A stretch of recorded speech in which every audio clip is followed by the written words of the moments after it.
موضوع پر گفتگو کرنے سے پہلے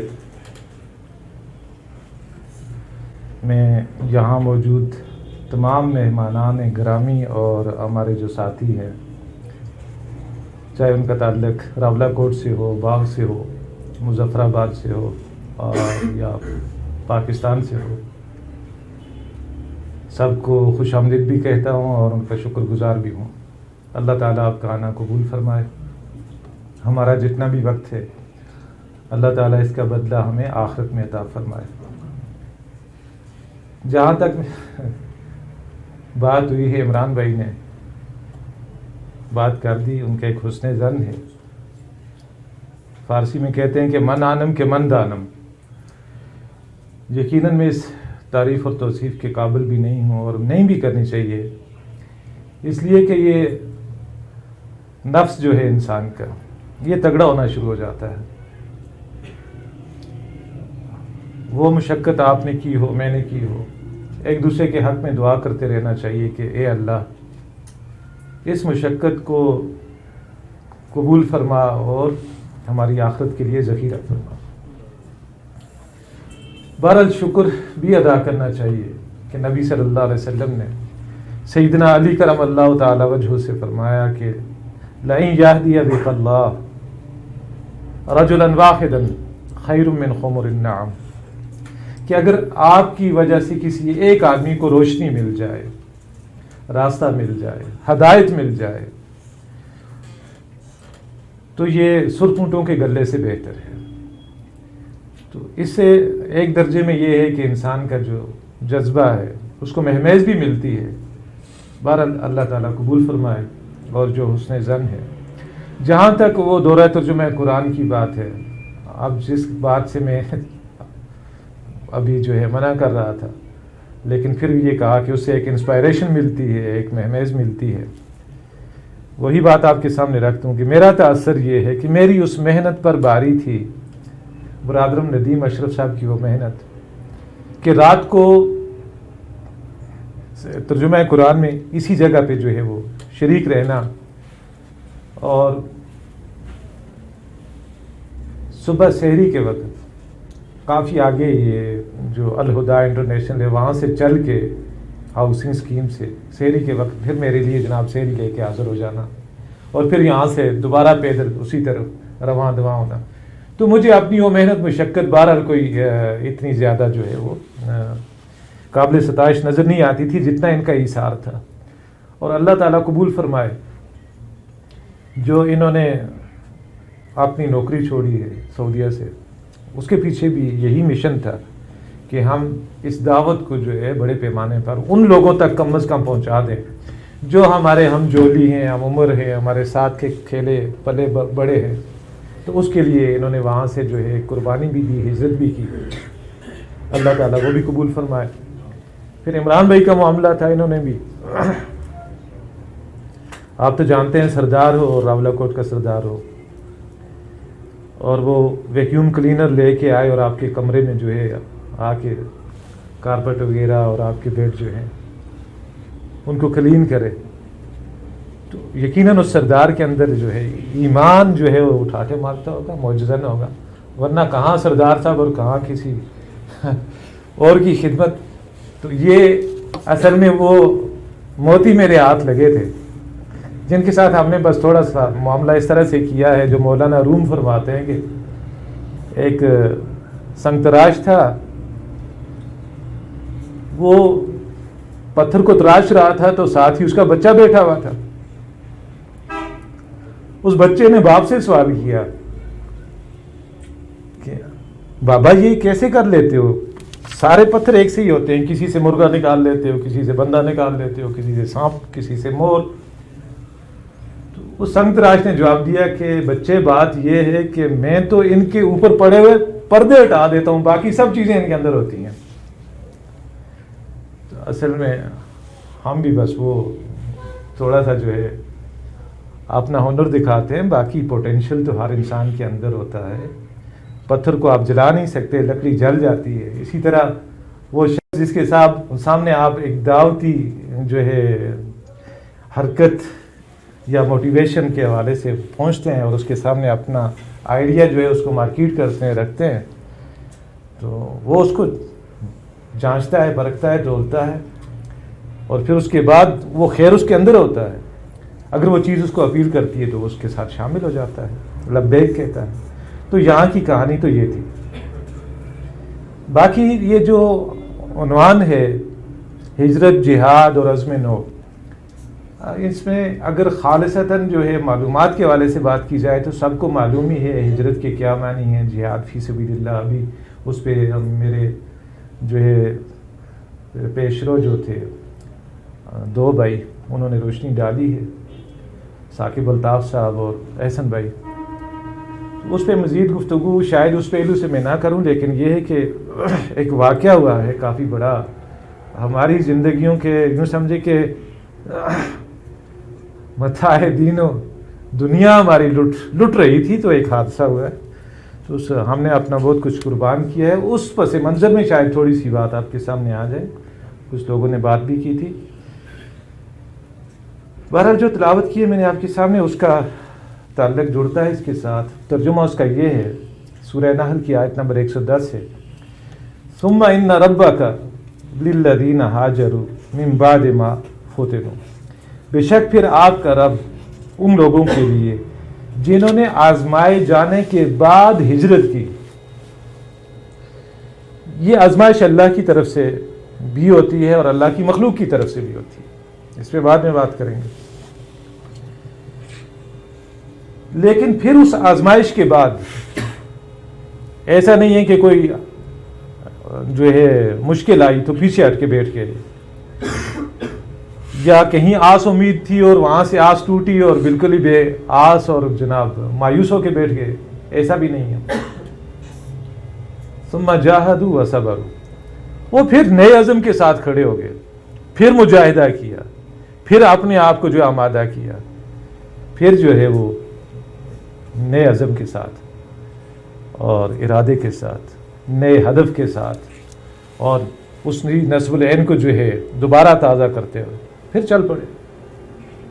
ان ربک من بعدھا لغفور رحیم، تو اللہ سبحانہ و تعالیٰ یقیناً ان آزمائشوں کے بعد، ان امتحانات کے بعد یقیناً بخشنے والا ہے، لغفور، یقیناً بخشنے والا ہے، گناہوں کو ڈھانپنے والا ہے، مہربان ہے۔ جہاں تک ان کا ہجرت اور جہاد کا تذکرہ ہے، ہمیں قرآن میں ملتا ہے، جا بجائی ملتا ہے، احادیث میں بھی ملتا ہے۔ غور و فکر کریں تو یہ دونوں چیزیں آپس میں جڑی ہوتی ہیں، ایک ہی سکے کے دو رخ ہیں۔ جہاد کے معنی کوشش، کشمکش ہے، چاہے اپنی ذات کے ساتھ ہو، چاہے کسی نظریے کے ساتھ ہو، چاہے کسی نظام کے ساتھ ہو۔ اس کے لیے جو قربانیاں دی جاتی ہیں، رشتوں کی، تعلقات کی، اس کے علاوہ اپنے اسباب و ذرائع کی، تو یہ سب چیزیں آپس میں جڑی ہوئی ہیں۔ ہم جو ہجرت کو عموماً زیر بیس لاتے ہیں وہ اس کا فقہی پہلو ہوتا ہے، ٹھیک ہے، وہ بھی بیان کرنا چاہیے، لیکن وہ اتنا مشکل نہیں ہوتا، اس پر عمل کرنا آسان بھی ہے نسبتاً۔ مشکلیں تو وہاں آتی ہیں جہاں آپ کی محبت کی جڑیں بہت گہری ہوں، جہاں آپ کے تعلقات ہوں، جہاں آپ کی رشتہ داریاں ہوں، جہاں آپ کی برسوں نہیں عشروں کی محنت ہو۔ عمران بھائی نے بتایا نا، لمبا عرصہ تنظیم اسلامی کے ساتھ وابستگی رہی ہے۔ میری عمر آج 50 برس ہے، لیکن میں بوڑھا نہیں ہوں۔ انہوں نے کہا عمر کس حصے میں؟ الحمدللہ میں جوان ہوں، لیکن ان 50 برسوں میں سے 32 برس میرے جو ہیں وہ تنظیم اسلامی میں لگے، اور اللہ قبول کرے، اللہ کے لیے لگائے، نہ کسی کو خوش کرنے کے لیے، نہ کوئی جو ہے مفاد حاصل کرنے کے لیے۔ بلکہ یہ بات بھی آن ریکارڈ رہے کہ مرکز سے آئی ہوئی تنخواہ میں نے واپس کی تھی۔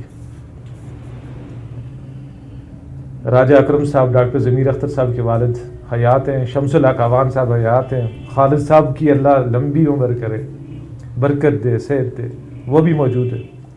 انہوں نے کہا بھی یہ کیا حماقت کر رہے ہو، پلے تمہارا ایک دیلا نہیں ہوتا اور آئے ہوئے پیسے تم نے واپس کر دیے، تنخواہ لوگے لوگوں کے جو سود کے پیسے آئیں گے، یہ ہوگا وہ ہوگا فلاں، جبکہ یہ ہمارے رفقا کا دیا ہوا انفاق ہے۔ میں نے کہا آپ کی ساری باتیں بالکل صحیح ہیں، لیکن میں جو دیکھ رہا ہوں وہ یہ ہے کہ اگر میں نے یہ کام شروع کر دیا، نتیجہ اس کا یہ نکلے گا کہ اگر خدا نہ کرے زندگی میں کبھی کوئی ایسا موڑ آئے کہ یہ تحریک غلط موڑ مڑ جائے، پھر تو میری ناف اس کے ساتھ جڑی ہوگی، میں کیسے چھوڑوں گا اس کو؟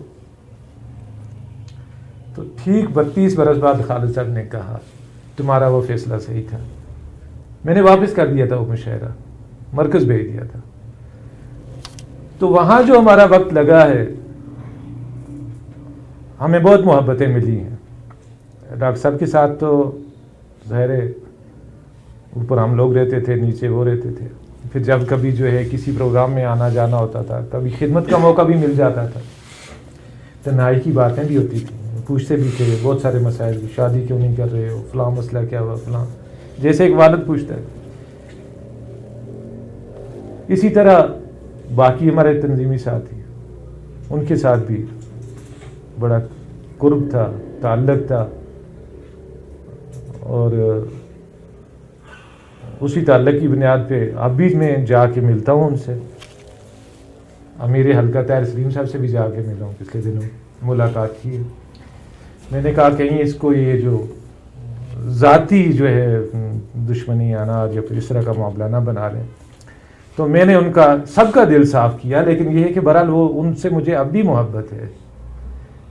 میں چاہتا ہوں کہ جو چیز میں نے پسند کی ہے اپنے لیے، جو حق میں نے منکشف ہوا ہے مجھ پہ، وہ ان کے سامنے بھی جائے۔ تو بات چیت کی ہے ہم نے، تو ان تعلقات کو چھوڑنا اپنی، ابھی بلکہ اپنے سیسر سے آئے ہوئے، کیا نام ہے، عدنان بھائی، ان سے بات ہو رہی تھی کہ اس ہجرت کا یہ پہلو بہت مشکل ہے، جو علائق دنیاوی ہوتے ہیں، خصوصاً تعلقات، رشتے، ان میں کٹنا اور جڑنا بڑا مشکل ہوتا ہے۔ باقی وہ انفرادی حیثیت میں گناہوں کو چھوڑ دینا، افضل ہجرت نبی صلی اللہ علیہ وسلم نے اسے ہی فرمایا ہے، ای الہجرت افضل یا رسول اللہ، قال ان تہجر ما کرہ ربک، سب سے افضل ہجرت کون سی ہے اے اللہ کے رسول صلی اللہ علیہ وسلم؟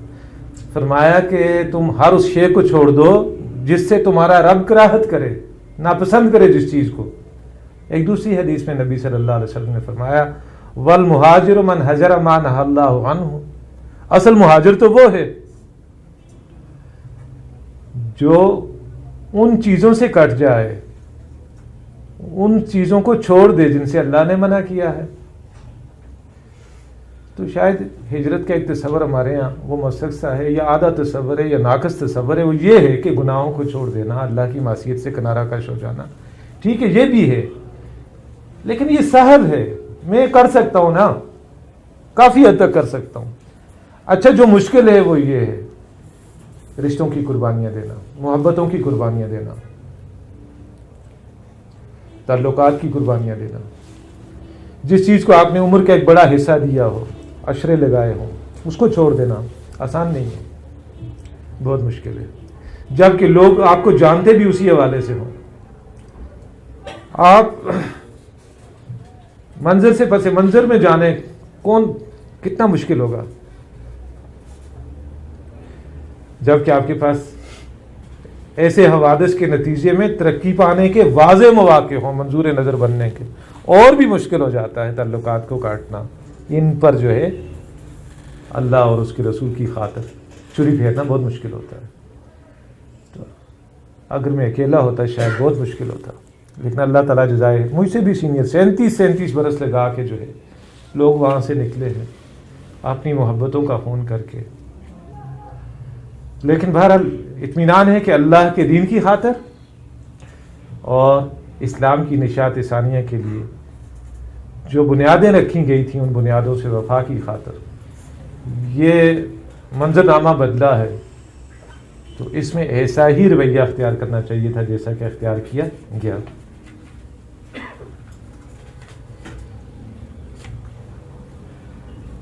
اب اس ہجرت اور جہاد کا جو باہمی تعلق ہے،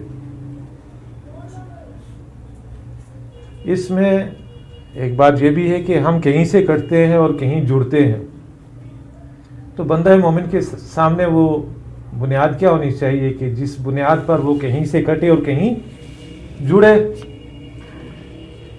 دنیاوی اعتبار سے جو بہترین مقصد ہو سکتا ہے وہ ہے کہ اللہ کا کلمہ سر بلند ہو جائے، اللہ کا دین غالب ہو جائے، یہ اللہ کی زمین جسے اللہ نے بفرمان نبوی کہ اللہ نے اس زمین کو میرے لیے مسجد بنایا ہے، یہ مسجد ہماری مسجدوں کا دیکھیں نا، وہ کچھ مسجدوں کے لوگ کچھ دوسرے لوگوں کے بارے میں کیا کہتے ہیں کہ سنا ہو، آپ نے بھی سنا ہوگا کہ کتا آ جائے مسجد میں تو مسجد کو دھو دو مسجد پاک ہو جائے گی، لیکن فلاں آ جائے تو مسجد کا فرش اکھیڑو تب جا کے وہ پاک ہوگی. اتنے غیور اپنے گروہی معاملات میں، اتنے حساس، اور اللہ کے دین کے معاملے میں یہ زمین جسے اللہ نے امت محمدیہ علیہ صاحب الصلوۃ والسلام کے لیے مسجد بنایا تھا، یہ غیر مسلموں کو چھوڑے مسلمانوں کے گناہوں سے اٹی پڑی ہے، ان کی غداریوں سے، ان کی بے وفائی سے. ہے ایسا کہ نہیں؟ وہ جو حدیث ہم سنتے ہیں ابو سعید خدری رضی اللہ تعالیٰ عنہ کی روایت کہ من رآ منکم منکرا، تم میں سے جو کوئی کسی منکر کو دیکھے، اس میں کوئی تخصیص تو نہیں ہے نا، تعمیم ہے، کوئی برائی چھوٹی ہو بڑی ہو، سمجھوتا نہیں کرنا ہے کہ چھوٹی برائی ہے ٹھیک ہے چلو جانے دو کرنے دو. من رآ منکم منکرا فلیغیرہ بیدہ فإن لم يستطع فبلسانه فإن لم يستطع فبقلبه وذلك ضعف الایمان. دل میں آپ برائی کو برائی سمجھتے ہیں تو یہ کمزور ترین درجہ ہے ایمان کا، یعنی حالات موافق نہیں ہے کہ آپ زبان کھولیں، اختیار نہیں ہے کہ آپ بدلیں اس کو. تو یہی کر سکتا ہے بندہ قہر درویش بھرت جانے درویش، خود ہی جو ہے خون کے گھونٹ بھی ہے. لیکن آج صورتحال یہ ہے کہ اب تو برائیاں بہت ساری مشرف اسلام ہو چکی ہیں ماڈرنزم کے نام پہ. وہ کہیں دو بچے آپس میں جو ہے وہ گفتگو کر رہے تھے، پتہ ہے کیا گفتگو تھی؟ کہہ رہے تھے کہ ان کی یہ بالکل غریب لوگ ہیں، میری بچیوں کی رخصتی ہوئی نا، بچے آپس میں باتیں کر، یہ بالکل غریب لوگ ہیں. اچھا میرے کہا میں بات پڑ گئی، انہیں پتہ نہیں تھا کہ یہ اسی گھر کا جو ہے نگہبان اللہ نے بنایا ہوا ہے، چرواہا بنایا ہوا ہے اس کو. میں نے کہا بچوں کیا مسئلہ ہوا؟ کہتے نا دیکھیں نا ڈھول والے بھی نہیں آئے، کوئی جو ہے یہاں اڈی ٹپا ہوا ہی نہیں ہے، کوئی مہندی بھائیوں ہوا ہی نہیں ہے، تو غریب ہی ہوئے نا. اس طرح کی باتیں بھی جو ہے یہ بھی ہم نے سٹینڈرڈ ڈیفائن کر دیے ہیں.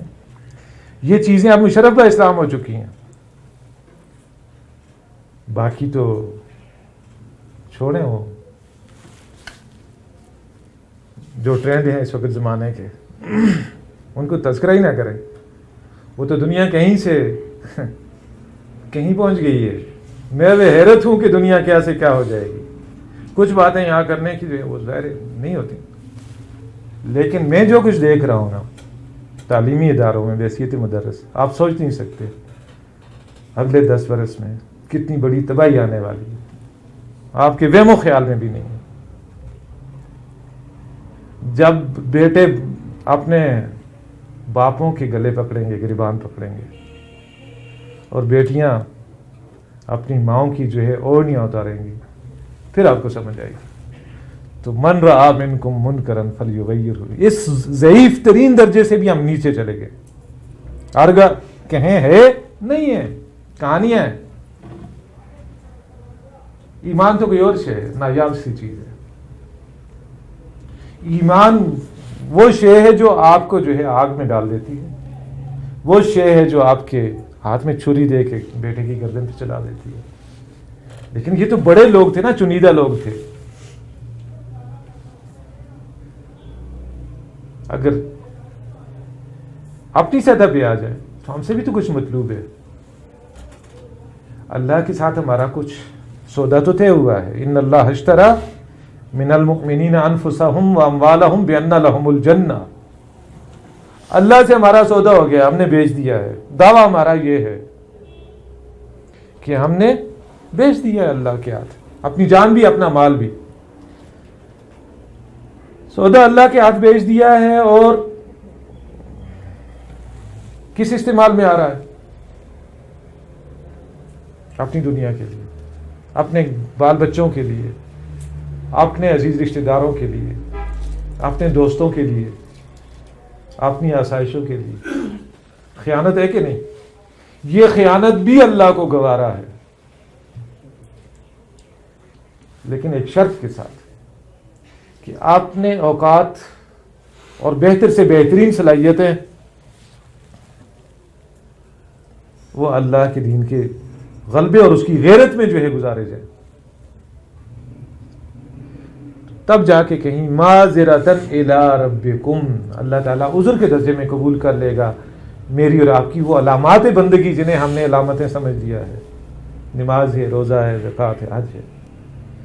لیکن یہ دیکھیں, یہ بھی فی نفس ہی مطلوب تو نہیں ہے. نماز کا کیا کہا قرآن مجید نے؟ وَاسْتَعِینُوا بِالصَّبْرِ وَالصَّلَاةِ. مدد چاہو اللہ سے. کس لیے مدد چاہو؟ بیوی کو زیر کرنے کے لیے, عہدے میں ترقی کے لیے, کچھ اور پریشانیوں کو مٹانے کے لیے. اگلی آیت میں کیا ہے؟ وَلَا تَقُولُوا لِمَنْ يُقْتَلُ فِي سَبِيلِ اللَّهِ أَمْوَاتٌ. وہ مدد بذریعہ نماز حاصل کرنی ہے اللہ کے دین کی سربلندی کے لیے. یاد کریں سیدنا ابو بکر صدیق رضی اللہ تعالیٰ عنہ کا پہلا خطبہ جو انہوں نے خلافت سنبھالتے ہی دیا تھا. وہ کبھی موقع ملے تو خلفاء کے خطبے پڑھیے.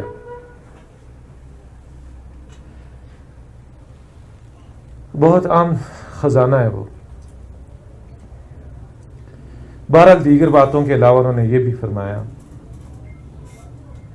ایک بات تو یہ فرمائی, من کان یعبد محمدن فإن محمدن قد مات. جو کوئی محمد کا پرستار تھا, ان کی جو ہے پرستش کرتا تھا, ان کو پوجتا تھا, تو جان لے کہ محمد صلی اللہ علیہ وسلم تو دنیا سے رخصت ہو چکے.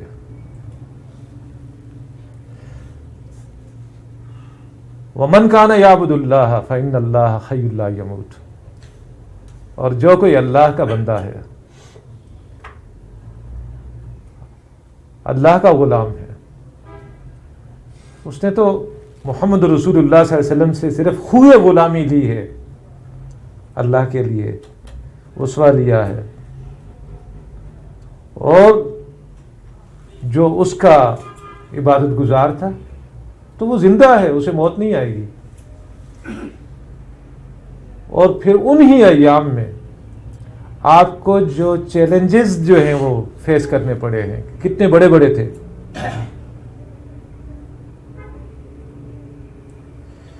وہ مدعیان نبوت, وہ کہتے ہیں پیتی ملنگا تے چڑھ گئی ملنگڑیاں نو. وہ مردوں کو تو چھوڑیں, ایک عورت بھی جو ہے وہ کھڑی ہو گئی تھی. یعنی ایک ٹرینڈ چل پڑا تھا کہ نبی بننا ہے. اس سے بڑے فائدے ہوتے ہیں, لوگ جانے دینے کے لیے تیار ہو جاتے ہیں. نبی صلی اللہ علیہ وسلم کے دیکھا نا صحابہ کو, پانی نیچے نہیں گرنے دے رہے ہیں, لہاب نیچے نہیں گرنے دے رہے ہیں, اور نبی صلی اللہ علیہ وسلم کی طرف کوئی بھی جو ہے وہ شے آنے والی ہے اس کو اپنے جسموں پہ روکنے والے ہیں. تو انہوں نے کہا کہ کچھ نہ کچھ تو ہمیں بھی ملے گا, چاہے زرداری صاحب کا 10% ہی ملے, آؤ نا ہم بھی سیر کریں کوہتور کی، ضروری ہے کہ سب کو ایک سا جواب ملے؟ لن ترانی کہ آپ ہمیں نہیں دیکھ سکتے؟ وہ تو اللہ نے موسیٰ علیہ السلام سے کہا تھا نا آپ ہمیں نہیں دیکھ سکتے، وہ کہتے ہیں ہم آرزو کر کے دیکھتے ہیں، ہو سکتا ہے اللہ دکھا دے اپنا آپ۔ تو بہرحال اس وقت ایک آزمائش وہ تھی، دوسرے منکرین زکوٰۃ تھے، تیسرے مرتدین تھے دائرہ اسلام میں آنے کے بعد دوبارہ جو ہے کفر کی طرف پلٹنے والے، چوتھے نمبر پر جو ہے وہ رومیوں کا ایک حوصلہ بڑھ گیا تھا کہ جیش اسامہ واپس آ گیا تھا نبی صلی اللہ علیہ وسلم کی وفات اور وصال کی وجہ سے۔ تو لوگوں نے جب مشورے دیے کہ ایک وقت میں ایک معاذ کھولیں اور یہ کریں وہ کریں، ایک بس جملہ آپ نے ارشاد فرمایا، دو روایات ہیں مختلف، ایبدل الدین وانا حی، دین بدل دیا جائے اور میں جیتا رہوں، نہیں ہو سکتا۔ بلکہ وہ مدعیان نبوت کے خلاف تو جو لوگ بھیجے، کہا کہ اگر یہاں مدینے میں آ کے مجھے جو ہے درندے چیر پھاڑ جائیں، اس کی پرواہ نہیں کرنا، جاؤ جا کے ناموس رسالت پہ قربان ہو جاؤ، بچاؤ اس کا تحفظ کرو۔ یہ جو ردائے نبوت ہے اس کو جو تار تار کیا جا رہا ہے، اس سے بڑا فتنہ تو کوئی نہیں ہے نا۔ یہ فتنہ دجالیت کی ہی کڑیاں ہیں۔ ان دجاجلہ میں سے بڑے دجال یہ ہیں جو دعویٰ کرتے ہیں۔ دوسری روایت میں انہوں نے کہا اینقص الدین وانا حی، دین میں نقص ہو، عیب اور کمی کر دی جائے اور میں زندہ رہوں، قبول نہیں۔ تو یہ مجاہدہ جو ہے یہ کس بنیاد پر ہوتا ہے؟ انسان کے پاس وہ کیا طاقت ہے، کیا قوت ہے جو انسان کو فتنوں کے سامنے جو ہے استقامت دیتی ہے، حوصلہ دیتی ہے، اور انسان جو ہے ان کے سامنے کھڑا ہو جاتا ہے؟ وہ انسان کا ایمان ہے، اور وہ ایمان اس کے کوششوں کی شکل میں ظاہر ہوتا ہے، اور کوئی ذریعہ نہیں ہے ایمان کو ناپنے کا۔ ایمان حقیقی وہ عمل صالح میں ظاہر ہوگا، اور وہ سورہ عصر اس کی تفصیلات آپ کو یاد بھی ہیں، دوبارہ تازہ بھی کر لیں۔ بلکہ یہ جو تبلیغی نصاب ہے اس میں بفرمائش ایک ضمیمہ شامل کیا گیا تھا، پستی کا واحد علاج، مولانا احتشام الحسن صاحب رحمہ اللہ کا، ان کا جو ہے لکھا ہوا، مولانا یوسف صاحب نے شامل کروایا تھا کہ دیکھو یہ میٹھا زہر ہے، یہ لوگ جو ہے کہیں اسی پہ قناعت کر کے بیٹھ گئے تو مارے جائیں گے، اس کے ساتھ شامل کرو۔ اس میں آپ دیکھیں اٹھا کے آپ کو ساری چیزیں یہی ملیں گی، ہجرت اور جہاد ملے گا، لیکن آج کوئی اس کا نام نہیں لیتا۔ میں حیران ہوں کہ وہ لفظ تزکیہ کی آڑ میں کیا کیا چیزیں ہم نے غائب کر دی ہیں۔ کبھی کسی صوفی کے منہ سے آپ نے سنا ہے کہ تزکیے سے بڑھ کر ہجرت لازم ہے؟ تزکیہ ہو نہیں سکتا جب تک آپ ہجرت نہیں کرتے۔ عزم تو پیدا کریں نا۔ جب تک آپ جو ہے کٹتے نہیں ہیں تب تک آپ جڑتے نہیں ہیں۔ جڑیں گے تو اس کے بعد جو ہے جا کے آپ کو جو ہے وہ کچھ حاصل ہوگا۔ مل جل کر رہیں گے، رہبانیت چھوڑیں گے،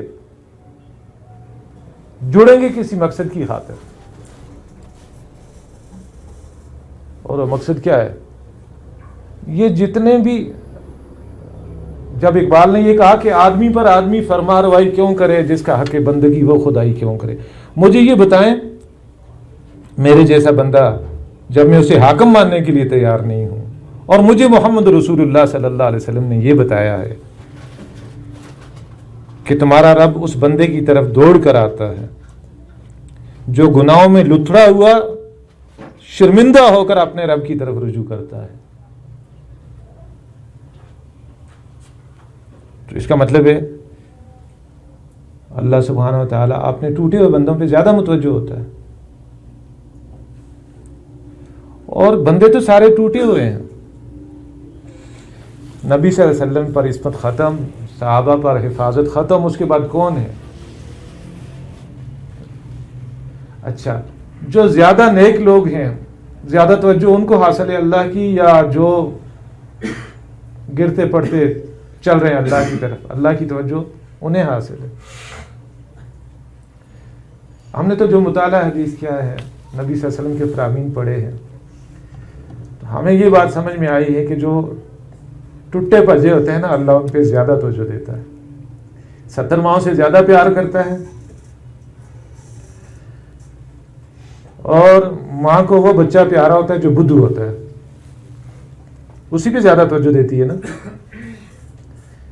تو ہم نے دنیا میں رہ کر اپنے نقائص اور عیوب کے ہوتے ہوئے ہم نے یہ کام کرنا ہے، تزکیہ اللہ کر دے گا۔ آپ نے فصل بیجی نہیں ہے، تالی کس کی کریں گے؟ خواہ ایسی ساری زندگی کیاریاں ہی صاف کرتے رہیں گے۔ تو پہلی بات یہ ہے کہ یہ جو تزکیہ ہے اس پر ہجرت فائق ہے، اور ہجرت فرد کی حیثیت میں نہیں، داعی کی حیثیت میں۔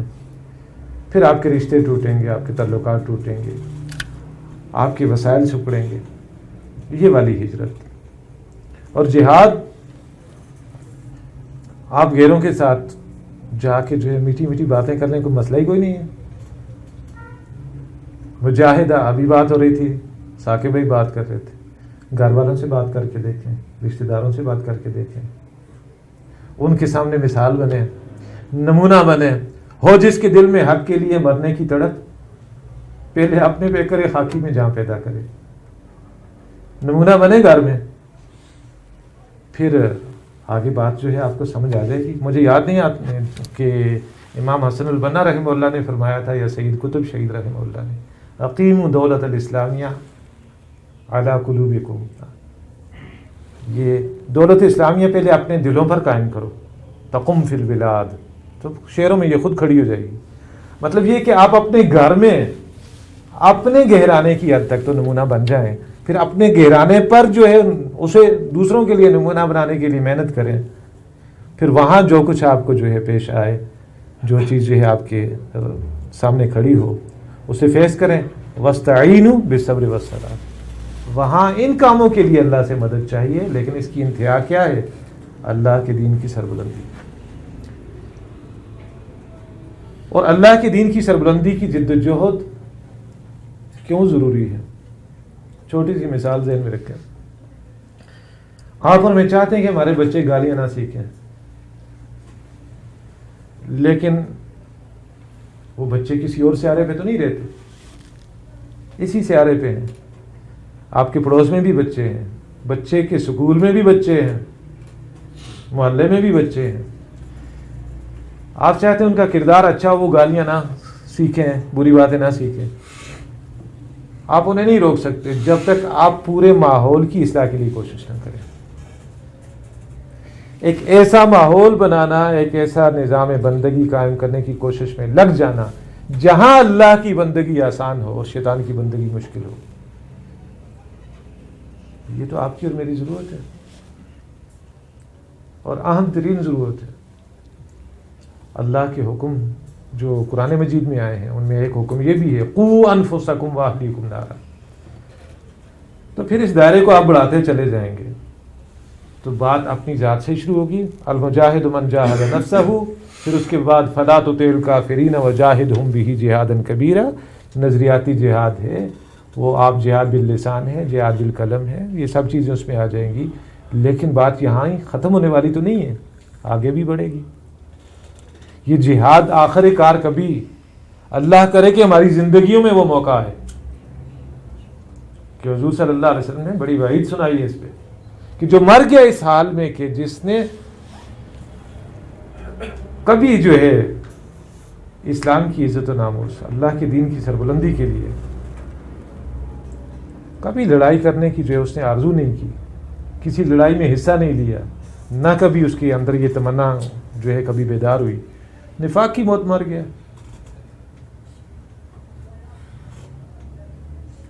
تو نفاق کی موت مرنے والا اب جائے گا کہاں؟ پھر الدرک الاسفل من النار، کفار سے بھی نیچے، اور ان کا کوئی مددگار بھی نہیں ہوگا.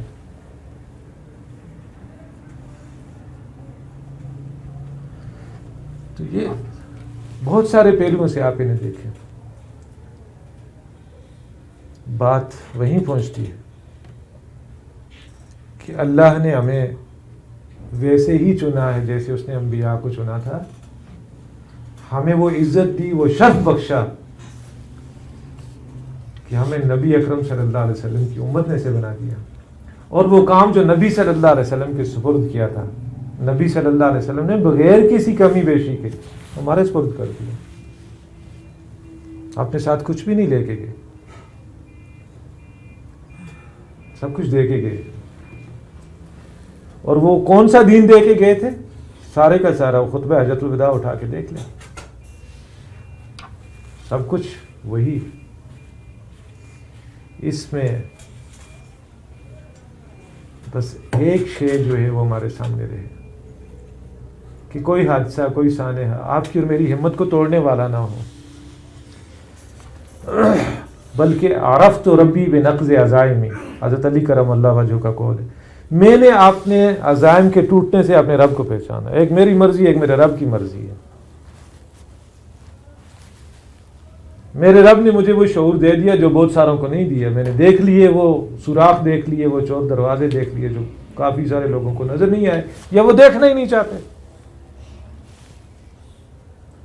تو اس پہلو سے اللہ کا شکر ادا کرنے کا تقاضا بھی یہی ہے کہ اللہ تو نے مجھے یہ بات سمجھا دی، بہت سارے لوگوں کو سمجھ نہیں آئی. اب تو مجھے ہمت عطا فرما کہ وہ جو کچھ ہم نے پہلے کیا تیری رضا کے لیے، آئندہ بھی ہم وہ کریں. اور اس لیے بھی وہ کرنا ضروری ہے تاکہ آپ کے اور میرے عمل سے پتہ چل جائے کہ این الخلل. یہ ڈاکٹر یوسف القرضاوی کی ایک کتاب ہے، چھوٹی سی کتاب ہے پڑھنے کی. ڈاکٹر عبد الرحمان صاحب آپ نے شاید پڑھی ہو کہ نہیں پڑھی؟ ہاں، یہ پڑھنے کی کتاب ہے. این الخلل، کوششیں برابر کیوں نہیں ہوتی. کچھ وہ ہیں جو جوش میں آئے جہاں سے بھی گزر گئے، اور کچھ وہ ہیں جو ہوش میں ہی نہیں آ رہے.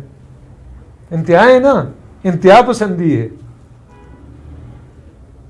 کچھ وہ ہیں کہ زمانہ سن رہا تھا بڑے شوق سے، ہم ہی سو گئے داستان کہتے کہتے.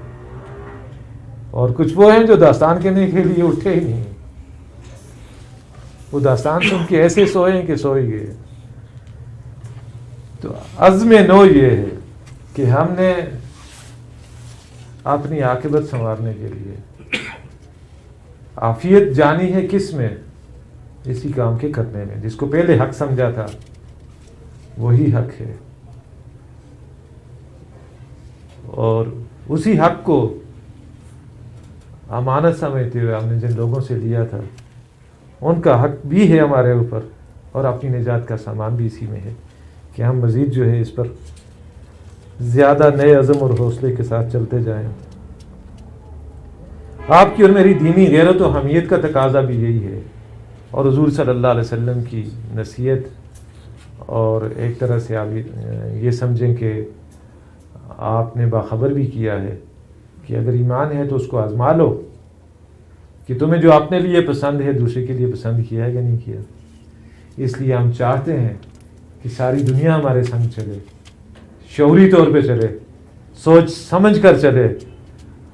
جو کہتے ہیں کہ ہم غلط چل گئے ہیں ان پر ہمارا حق ہے کہ آ کے بتائیں کہ یہ غلطی کی ہے، اور ہم ان کو بتانے کے لیے پہلے بھی کمر بستہ تھے. ہم نے چل کے جو ہے اس طرح کے بزرگ جو ہیں ان کے پاس گئے ہیں. آپ کو کے لیے یہ بھی فخر کی بات ہے کہ یہ وہ خطہ ہے جہاں کے لوگوں نے انتہائی مثبت انداز میں یہ کیس اٹھایا ہے تنظیم اسلامی کے اعلیٰ ترین فورم مرکزی امیر تک کہ جناب آپ ان سوالات کا جواب دیں.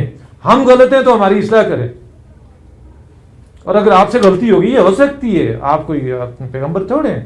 جیسے اب جو ہے مرکز والے کہتے ہیں جی ہو گئی تو کیا، کون سے پیغمبر ہے؟ ڈاکٹر اسرار صاحب کے بارے میں تو ہم نے کب کہا تھا پیغمبر ہے؟ ہم نے کب انہیں پیغمبر مانا؟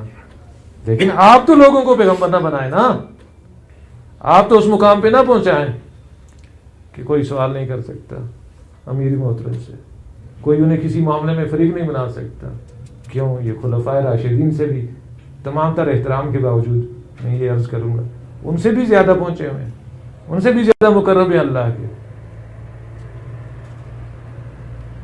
وہاں تو آپ دیکھیں کہ لوگ برسر ممبر پکڑ لیتے تھے. وضاحت کریں جناب, تو ہم نے جس بنیاد پر, جس وجہ سے جو ہے تنظیم اسلامی کی بلکہ اپنی محبتوں کی قربانی دی ہے, وہ وجوہات آپ جاننا چاہتے ہیں تو